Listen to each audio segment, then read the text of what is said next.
বেলাওয়াজ এটা কি সারি সারি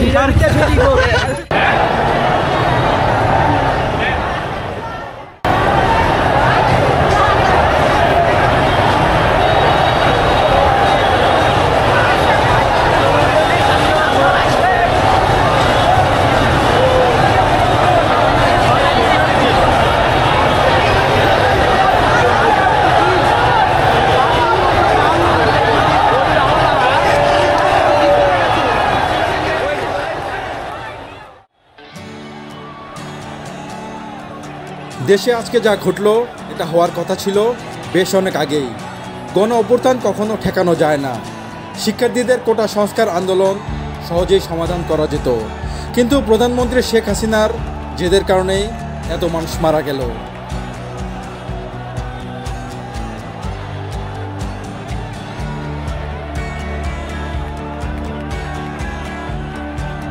গণমাধ্যমে প্রাণহানির যে চিত্র উঠে এসেছে, বাস্তবে এর সংখ্যা আরও অনেক বেশি। আরও কত মরদেহ পড়ে আছে আনাচে কানাচে, কত গণকবর হয়েছে, কতগুলো নিরীহ মানুষের প্রাণ চলে গেল। তিনি তো চলেই গেলেন, এখন জবাব দেবে কে বলুন?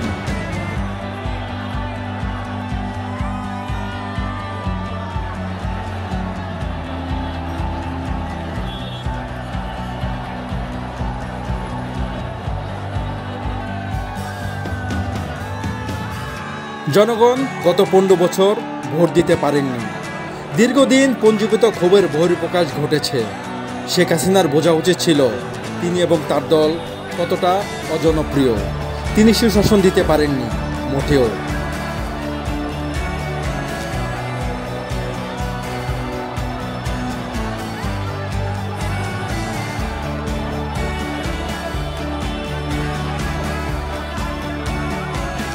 কোটা সংস্কার আন্দোলনকে কেন্দ্র করে শিক্ষার্থীদের উপর হাজার হাজার গুলি ছোড়া হয়েছে।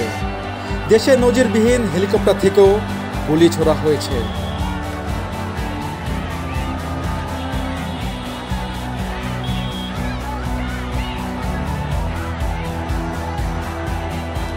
এই যে গণভবন লুটপাট হচ্ছে, ভাঙচুর হচ্ছে, এজন্য জনগণকে দোষ দিবেন কিভাবে বলুন আপনারা?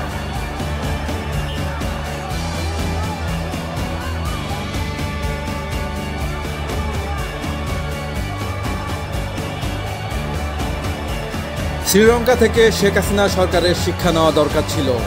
মিশরের হোসনে মোবারক জনারসে উড়ে গেছে, সেখান থেকেও সরকার কোনো শিক্ষা নেয়নি।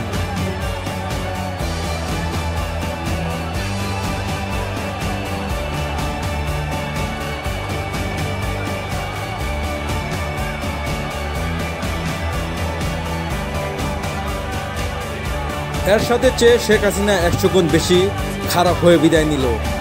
এরশাদ পালিয়ে যায়নি, কিন্তু তিনি পালিয়ে গেছেন।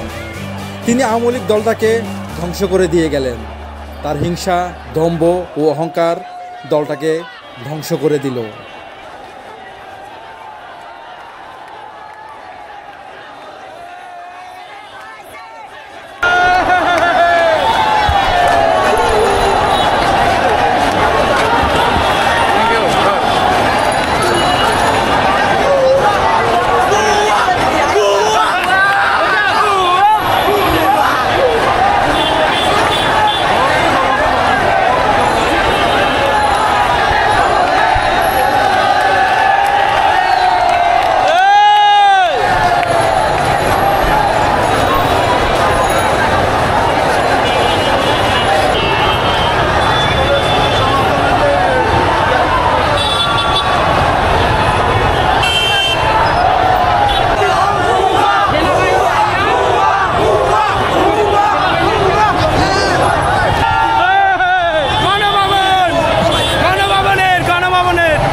শাড়িটা, এটা কার শাড়ি?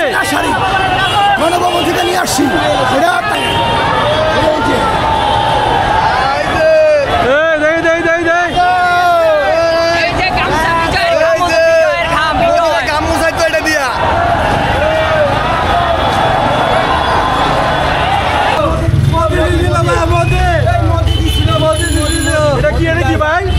শেখ হাসিনার ব্লাউজ, এটা কি? শাড়ি শাড়ি